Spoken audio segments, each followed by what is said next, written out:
Aranke, who's a practicing neurologist, who's connected with Nithyananda Paramashiva Hindu Temple in Houston, and Dr. Sandeep Pandov, who's a hospitalist connected with Johns Hopkins, Howard County, and Dr. Nirmala Shivaji, who's a practicing anesthesiologist, who's connected with Nithyananda Meditation Academy, are going to be giving a talk on neuroscientific approach to mental health, and then a discussion about some lifestyle aspects that support positive mental health and higher consciousness. Then we're going to have another experience of pranayama, like a breathing exercise with Dr. Nithyananda. And then he's going to give a lecture called Sustainable Mental Health and AI, talking about how, and then finally, I'll give a conclusion and a call to action. And for everyone who is able to stay, we're going to have a kriya, which is a technique for stress reduction. That'll be really nice. So it should be a very enriching and enlightening experience for everyone. And we're very happy to have you here globally. So we think it's very perfectly aligned with this summit. And we're extremely grateful to the UN General Assembly for organizing this and for having us here. Just a couple estimates, 2.5 to 5 trillion US dollars annual cost of mental health.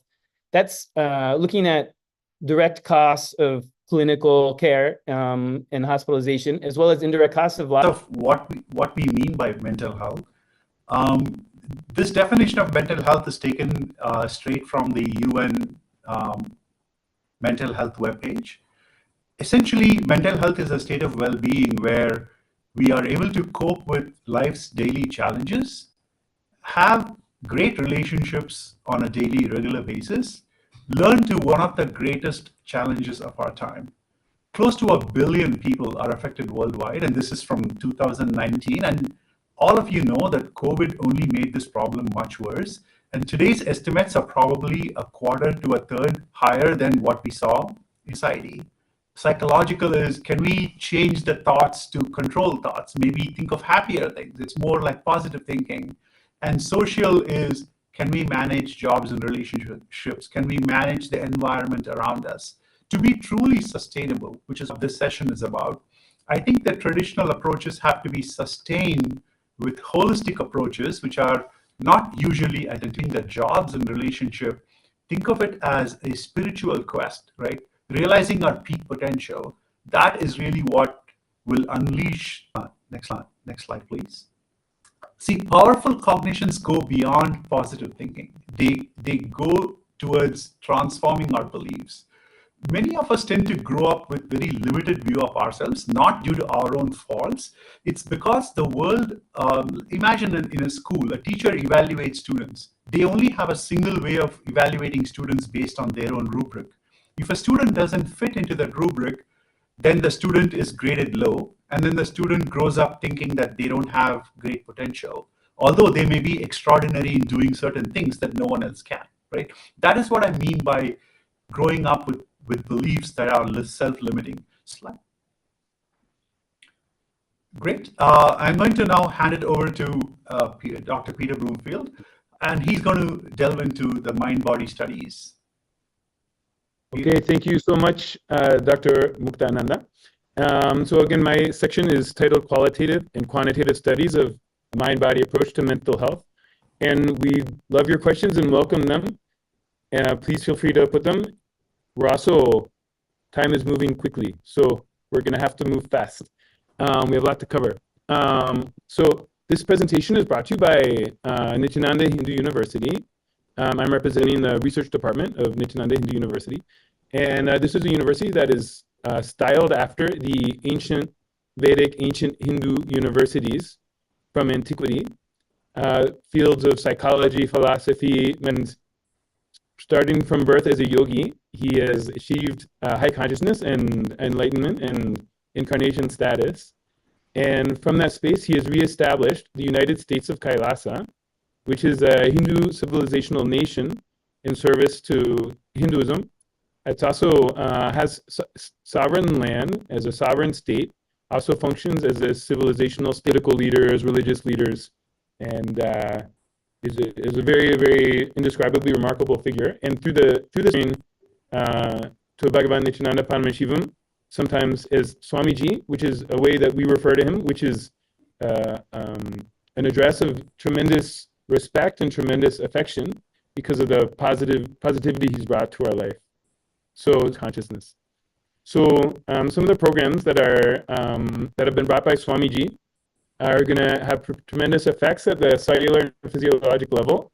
And then I'll be talking about those researches that have been done, and then how it shows up in the mental health of participants, which you'll see some remarkable findings. And then we're going to talk about what is going on in the mind. Some of them would have already been part of this enlightenment ecosystem, would have already known Swamiji, and some of them would have been new. And so the Dr. Rao, he drew blood and measured gene expression before and after the program. And they looked at hundreds of different genes being expressed, and they found huge changes in gene expression in multiple pathways.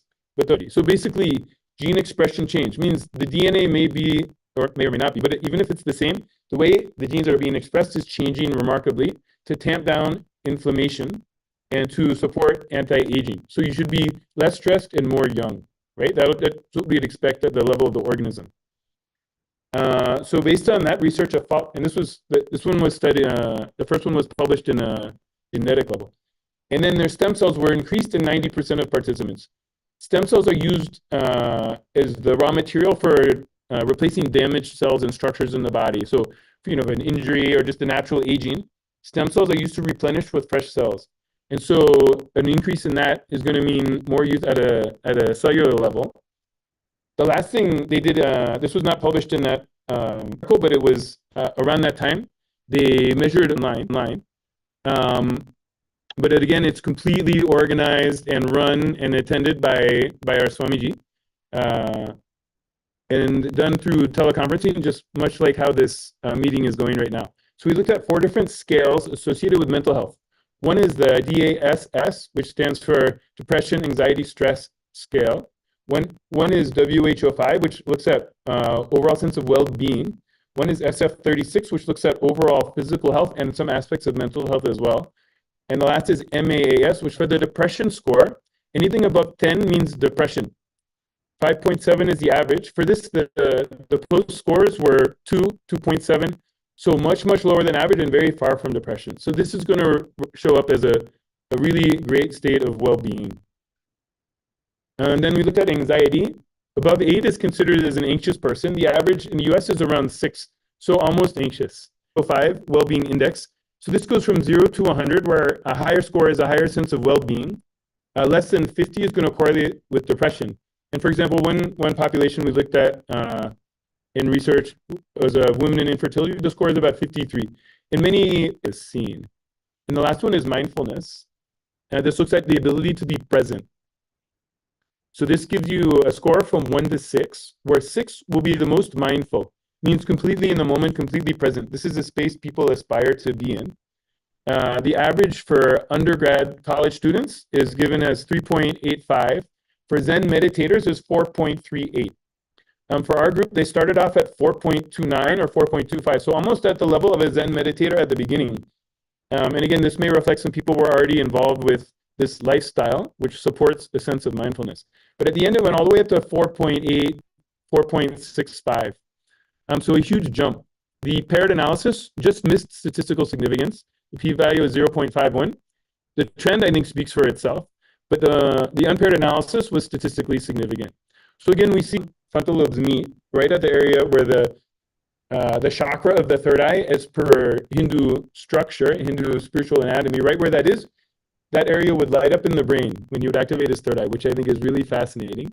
And then on EEG, which measures brain activity, and then again, that a neuroscientist noted, this is a quote, Swamiji demonstrated a remarkable ability to shift between brain states during meditation, samadhi, which is like a superconscious state, connected with the yogic tradition, and healing conditions. It said he is always in a permanent state of meditation. Then this is the one that I think is most fascinating. There's a Dr. William Collins. This was done in 2005 in St. Louis. He's a neurofeedback researcher who was looking at EEG. And he noticed when he got a baseline reading, he kept changing the probes and changing the settings, extreme gamma activity in the whole brain.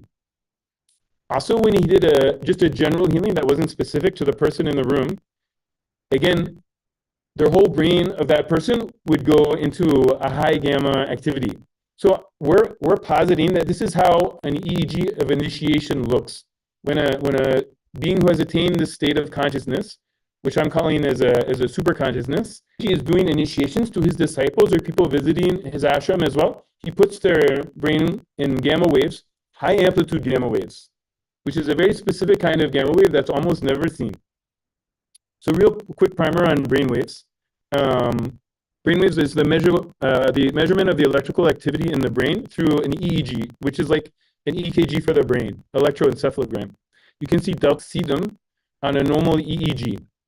They were normally detected with something called a QEEG, where you take a computer and look at the raw data and see tiny little, very, very low amplitude up and down high frequency waves that you can't really see with your naked eye, but the computer can calculate them. And they've been shown traditionally in everyone's brain a little bit. When people have a stroke of insight, like, so if we're looking at Alzheimer's prevention, which is a huge global issue, gamma waves, I think, are definitely something to look at. And they're currently working on devices using sound and light to sort of reverse engineer that state. We would posit that itself is remarkable, and it speaks to the power of the programs and how the mental health of whole communities can be uplifted that way. What is even more exciting to me, and I've been personally had the opportunity to do EEGs, some of his very high level disciples are developing this capacity, which means this level, which we're positing as a space of super consciousness, very high level of consciousness that correlates with concepts of enlightenment that have been talked about throughout history. This level, this capacity can be built in people and built in large groups of people over time. So this is raw data of yogic shaktis that are beyond the scope of this presentation. But while doing these things, they'll describe a very low TPS, which again, TPS is thoughts per second, means completely quiet mind. And their whole sense of space will be just completely spacious and unclutched. So we're really excited about this. I think it has tremendous significance for humanity on many levels.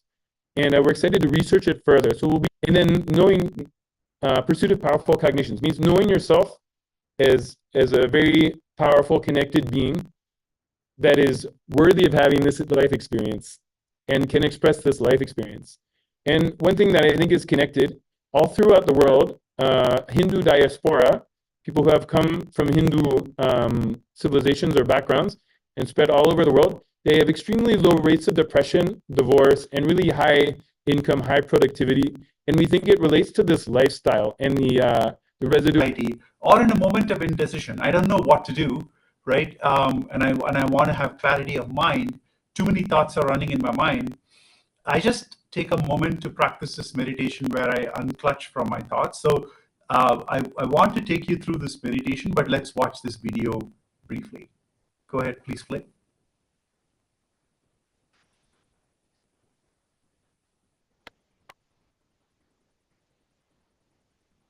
I'll just put the whole unclutching in one line. Listen. Decide not to exist in you. Nothing can be.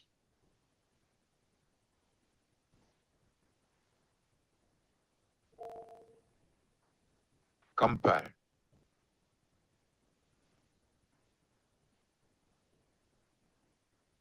To the unclutching process.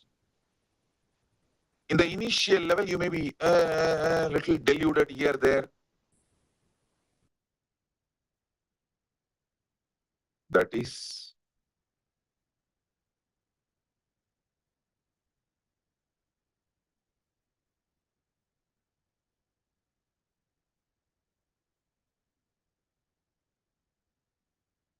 pure unclutching.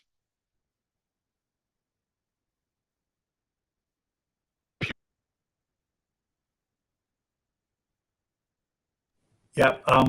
One thing I want to say, we're going to give you a few minutes just to go through this unclutching. It's a great experience. I think it's really worth seeing. Use the word unclutch, and but after a little while, you can just unclutch without using that word itself. You would see that. So just close your eyes. We're going to play music for a little bit, and then just keep unclutching. Every time a thought comes, just unclutch without engaging with it. Please play the music.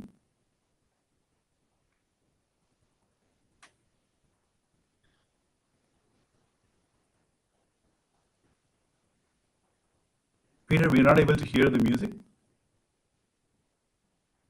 It's playing here. Close your eyes, unclutch from your thoughts.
Great. Peter, we pause.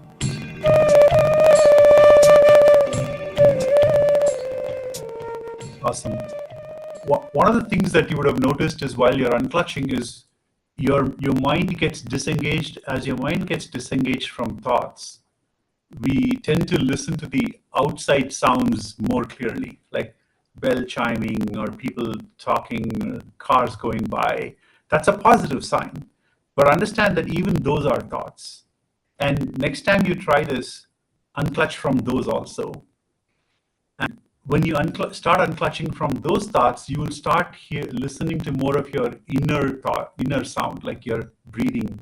And I will be sharing a little bit about findings on neuroscience in depression, as well as positive findings in lifestyle measures such as yoga and meditation. So next slide.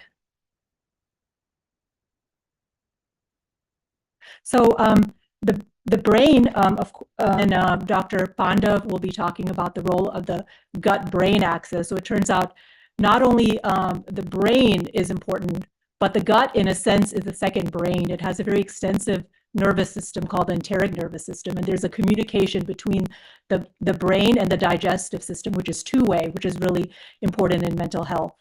And it turns out lifestyle brain structure. So we've seen that brain, like MRIs show that there's actually atrophy or loss of brain cells in important areas of the brain, areas which regulate memory, learning, and emotion, like the hippocampus, the prefrontal cortex, which is really important for attention, planning, judgment, impulse control, the orbital frontal cortex, which is important in regulating our emotions. And it's not only about us, but it's how we bond with other people, how we interact with others, so social attachments. It turns out pain processing pathways are negatively impacting depression, and one way is maybe the cingulate cortex. And even our ability to empathize with others are affected due to loss of brain cells in the cingulate cortex. Imaging studies show, for example, some brain white matter pathways or tracks which are negatively affected in depression. We can move on to the next slide. So what has been really, in a way, groundbreaking is that initially we thought that brain cells, we have a limited number of brain cells or neurons, and once they're gone, that's in practitioners of yoga. Areas like the insula, superior temporal gyrus, occipital gyrus, and cerebellum are important for emotional awareness, processing of language and speech. as well as empathy. So being able to empathize with others and relate to others, interact with others. All of these areas are very important for that. And these are enhanced with increased amount of different areas of brain that are activated at one, during certain tasks. And basically, functional MRI studies have shown that there's increased activation in practitioners of meditation in regions of the brain involved in attention and controlling the autonomic nervous system, such as the dorsolateral prefrontal cortex, parietal cortex, hippocampus, temporal lobe, anterior cingulate striatum. These are also involved in emotional processing, some of these areas. Very interesting decision-making, learning, and memory, and also the ability to monitor ourself, to know what's happening within us and our environment, and as well as having self-awareness about fear and anxiety. Interestingly, I also wanted to mention that in yoga practitioners, they've looked at yoga practitioners over their lifespan in regulating our emotion and mood. At baseline, meditators have a higher level of serotonin, which you may have heard about. Serotonin is the brain chemical which is important for helping us to have a sense of well-being. And this level is reduced in people who are depressed. But meditators at baseline have a higher level of serotonin. And it, in fact, further increases after a meditation session, which is very interesting. They also tend to have a lower level of norepinephrine. This is a brain chemical associated with anxiety. And they've been shown to have increased amounts of dopamine as well. The dopamine is the brain chemical responsible for the feeling of pleasure or reward. Interesting, and they showed there was a significant improvement in the amount of anxiety and depression that they were experiencing before and after, to the point that many were no longer depressed. And the GABA activity was boosted basically to the same level as people who were healthy and who did not have depression. So this is all very promising findings. You can move on to the next slide. Affects what happens in the brain. So the next question comes is, how can we impact the gut in a best possible way? So, the whole food plant-based diet, which is called Sattvic diet, which basically comprises of fruits, vegetables, whole grains, legumes, beans, and least amount of unprocessed food and meat. So this is what whole food plant-based diet is. We also call it Sattvic diet. So what essentially this diet does is diseases and as well as the autoimmune diseases. So in nutshell, basically the healthy microbiome is caused by whole food plant-based diet. Next slide. This just goes over a few things. Microbiome, the gut plays an important role in the gut-brain axis, as I talked about. And it produces neurotransmitters like serotonin, dopamine, glutamate. Thank you so much, Dr. Pandav. Actually, Thank you. plants are also life, no doubt, but they have not developed a biomemory where the pain is stored and gets inside your system and creates pain. No. So if you consume them, if you consume plants, vegetables, there is no pain going inside. Understand, when you are eating the dead animal's flesh, you are also eating the muscle memory, biomemory recorded in it, that becomes part of you. You become prone to that pain. You become prone to that pain. That's the reason I request you to be a vegetarian.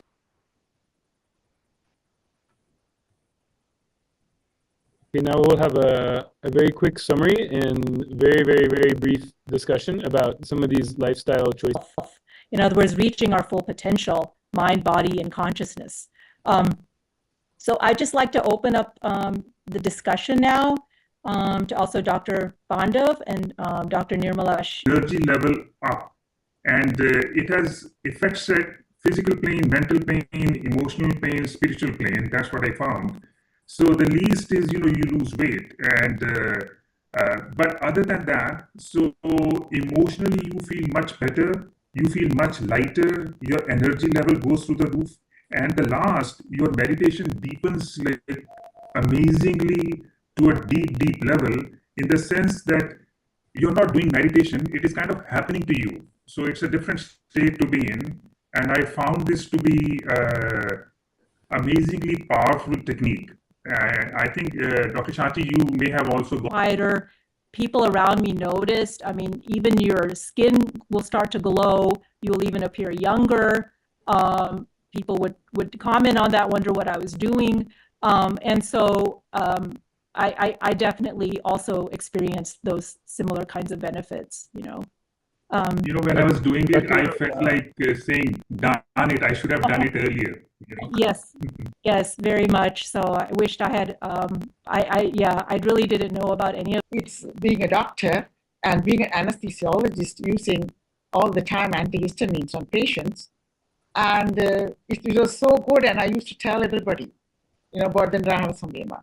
This is my personal experience about that. And then, are we going to talk about Aushadha? In mental health, in physical and mental health. And part of changing lifestyle is not only practicing yoga, and unfortunately, we're not going to be practicing any of the yoga asanas today because it's difficult to demonstrate in this particular venue. But we can try a count and then exhale through your nose, right? Like this.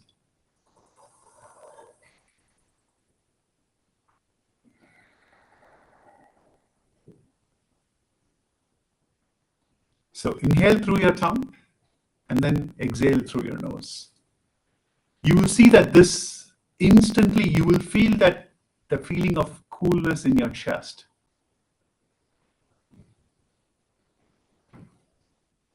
How many of you feel that deep cooling happening in your chest? You actually feel it there, right there.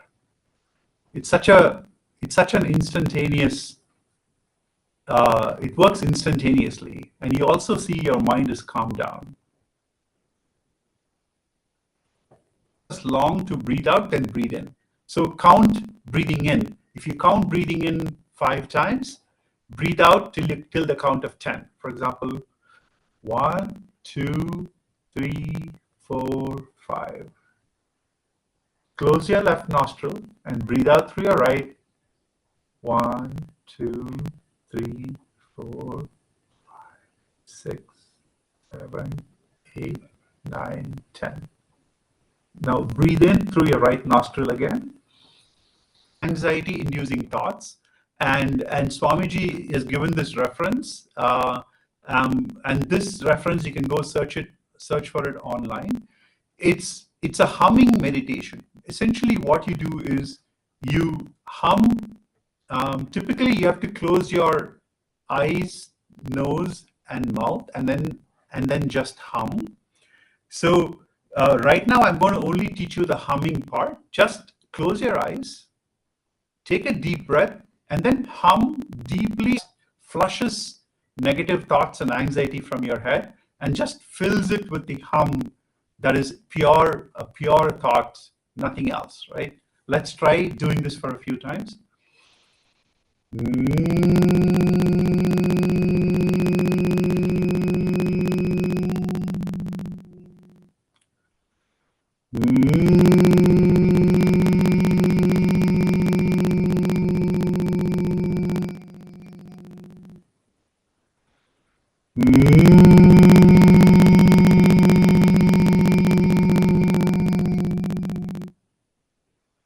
Now, how many of you could feel the humming reverberate inside your head even after the humming, you stop humming?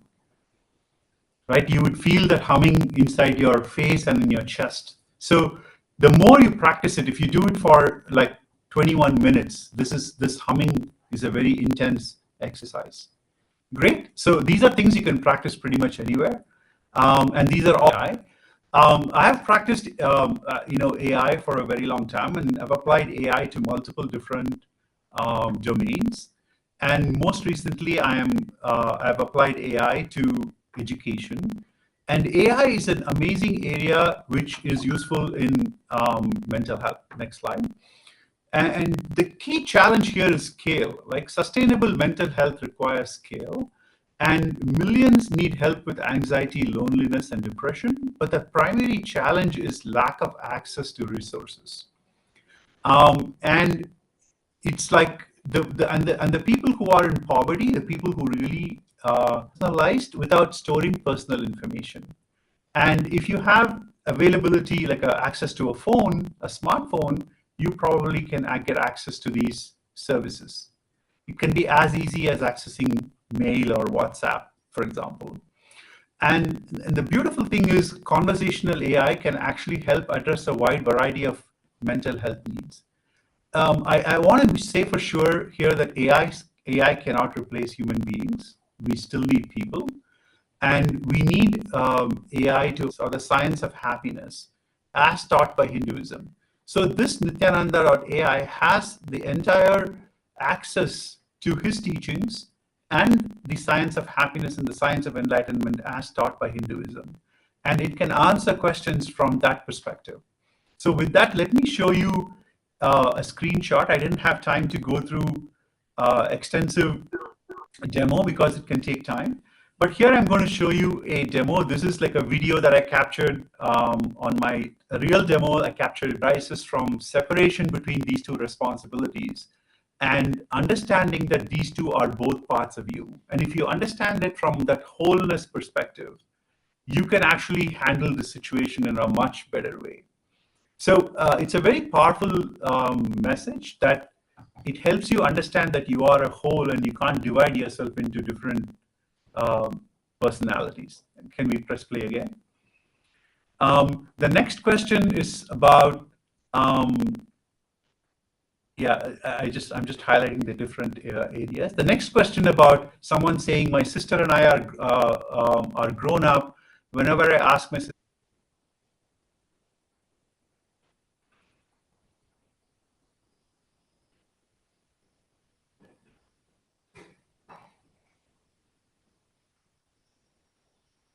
this next section is about asking for yoga and meditation techniques for de-stressing, and it chooses techniques from scriptures and shares them with you. Anyway, that's the quick demo. The incident of mental illness among women.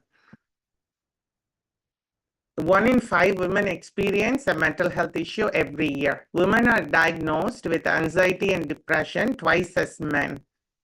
25.7% of young women report having self-harming at some point. If you look at here from 2008 to 2022, the incident of mental illness among women is increasing. It's pretty alarming.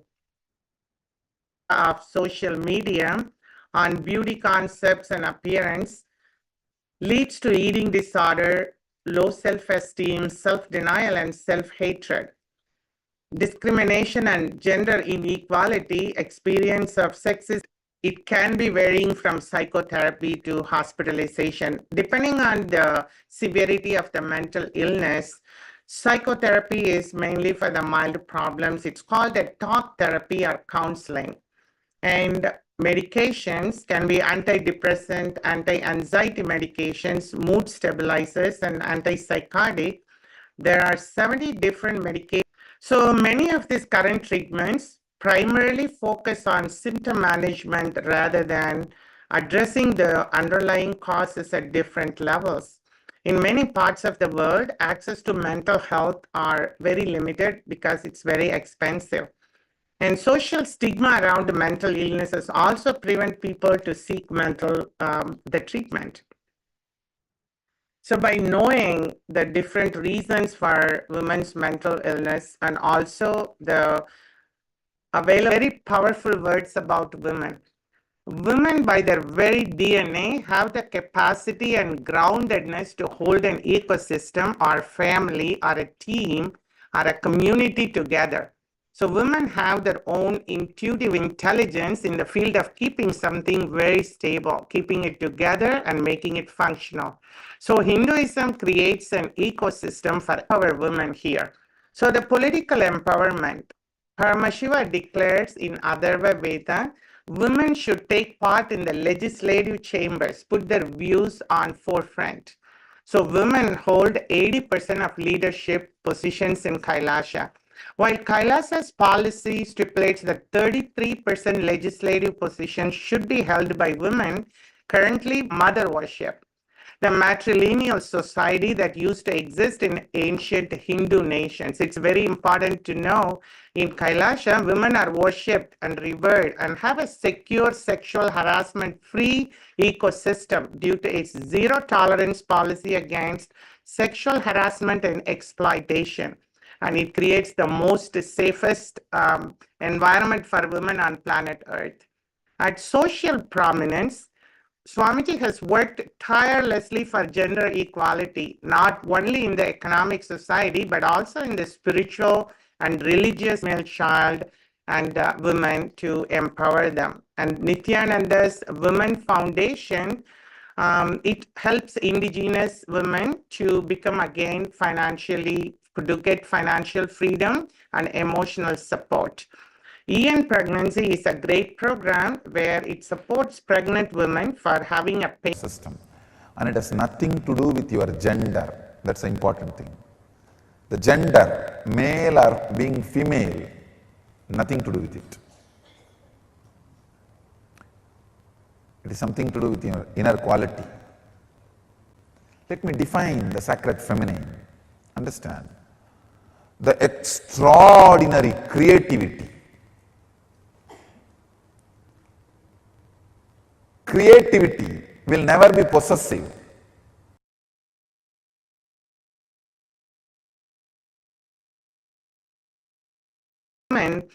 I want to share only after being part of the Kailasa, multiple initiations from Swamiji, the multi-dimension of myself that we realize, and also that I want to give a true statement here to all the ecosystem created by His Divine Holiness, Supreme Pontiff of Hinduism, Paramahamsa Nithyananda. And it's a great coincidence that Navaratri festival is coming. It's an annual Hindu festival. We celebrate Divine Mother energy for 9 nights. And I do pray to Ma Parashakti and Divine Mother energy to bless all women all over the world with excellent health and bliss, and bless me with the wisdom and energy to serve women always. And Swamiji. To this sacred secret, listen. Initially, when you put this idea into you, you will have too much of resistance, anger, guilt, fear, too many things coming out. And powerlessness. No, this is not for me. First of all, this may not be true. Second, no, this is, even if it is true, not for me. No, this may be true for the people who don't have to work for their food and paying the bills. No, maybe it is true for the people who are sitting in Kailasa and enjoying the happy, free life. All kinds of thought currents will come inside. Sit, have a little patience, clear and do completion. Understand? This is the initiation I am giving to all of you. Sit in front of mirror. Pen down all these patterns and fears and everything. Intend. Pen down all the incompletions, fears, anger, guilt, impossibility, patterns which tells you, no, you need to be dependent internally, externally, other than Paramashiva. Pen down all of that. Whatever patterns tells you, you need. Talk about children and mental health issues. Hello, everyone. I'm Dr. Sailesh Patel. I'm a psychiatrist practicing in California. So, as an adult, and we met some of the unique challenges for children, which includes physical, emotional, and social changes, adversities such as poverty, abuse, exposure to violence, pressure to conform with other consciousness-based approaches which were discussed earlier, practiced on a regular basis, including yoga, meditation, and sattvic diet. Swamiji had given details how this Hindu education system promotes freedom to explore and be creative, and not force children into strict curriculum, and nor evaluate them for which Bender Gestalt test was performed. This test assesses visual motor skills, development, neurological functioning, and level of whole brain activation. This test is divided in two phases. First phase or copy phase, students are first asked to copy 12 images of various complexity. Test measures a variety of capabilities, including comprehension, arithmetic, and visual motor capabilities.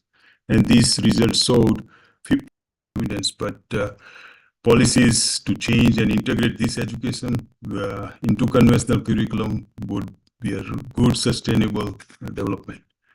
Okay, I hand over to next speaker. We've been discussing, and these lifestyle model we've been discussing for mental health treatment would help the UN achieve the Sustainable Development Goals. Really, many of their goals would be achieved by adopting this lifestyle. As leader in the study of mental health, of enlightenment, and of superconsciousness. And we very sincerely and formally and informally invite any orgy. So we invite policymakers, we invite academicians, and other politicians, anyone to contact us to see how we can bring this to the world to attain and achieve the UN Sustainable Development Goals and bring higher possibilities of mental health and overall life and potential to the global community. So with that, thank you so much for everyone who came. Air flow, thought flow, you have something called energy flow continuously happening in you.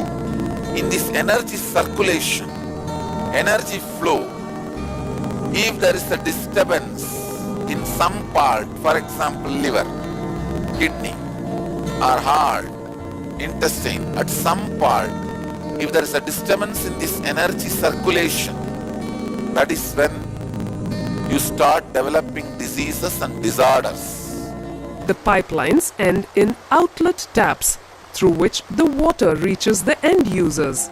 Similarly, the Kundalini energy reaches the different parts of the body through the 72,000 nadis or energy channels. Let's say, for instance, there is a block somewhere in the circuit of pipelines. Then what happens? There is no flow of water. Kundalini energy, just as the water gets pumped in to the pipeline once the block is removed. When the energy flow is re-established, energy starts flowing and the disease is healed. Now, if your body is put in certain position, that energy blockages get removed. The energy circulation, that plumbing, gets properly aligned. And pranayamas. Even for few seconds, if the energy circuit route is aligned and energy is pumped, you are out of the disease. You are out of the disorder. You are free. These kriyas are not just ordinary asana, ordinary yoga postures, ordinary kumbhaka, ordinary pranayama. It is like two different chemicals separate. It's called mantra. Externally, when you listen, it's called chanting. So mantra, internal verbalization. Fifth, chanting, external, the sound you are hearing. And sixth, now I am adding karanas, the different Shivadandava karanas. Seventh, I am adding the recent discoveries of modern day gymming and weightlifting. So all these seven. We learned how to do Nadi Shodhana, which is breathe in through one nostril, breathe out through the other nostril, breathe in through that nostril and breathe out. So that's one thing we learned. We're going to do that first. Then the second step is you sit in a special posture. Do we have the picture of that posture? There is a posture, I shared a picture yesterday. Lie down, and in the bliss of the hum, the humming creates intense humming in your body. It creates an elevated feeling. Just lie down with that feeling and unclutch from everything. I've taught you unclutching like before. We started off the session with it.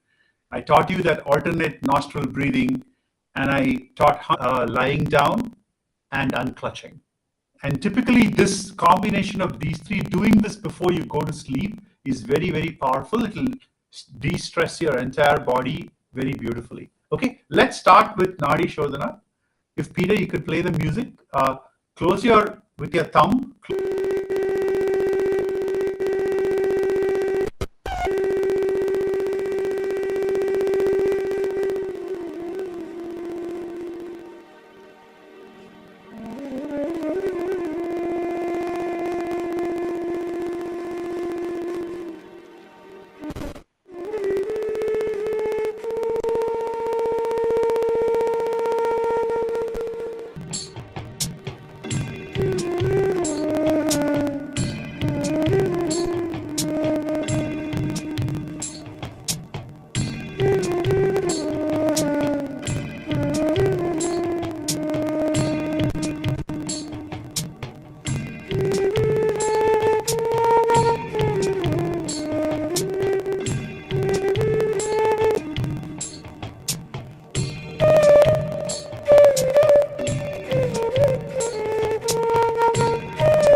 For a few minutes.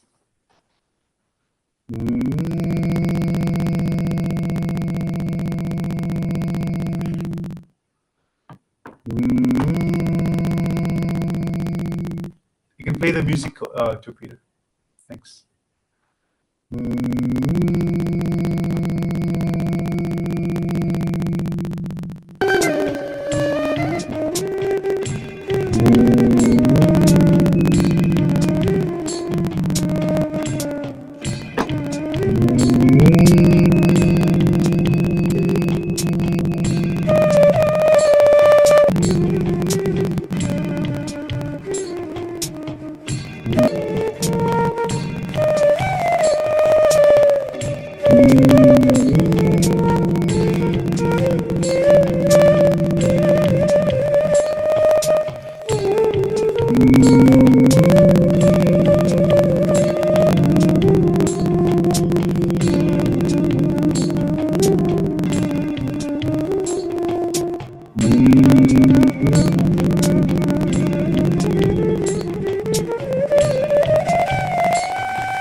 You will start focusing more on the music and the sound outside of you.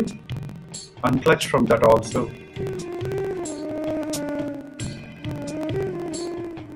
When you unclutch from that, you will start hearing your own body sound, breathing, heartbeat. Unclutch from that also. Fall into a deep silence.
surface level. I mean, there is a lot of depth to the meditation, mind, body, consciousness studies. But we just wanted to share some experiential, some experiences with you, so you can find out for yourself. So I hope you can practice this meditation before going to sleep every day.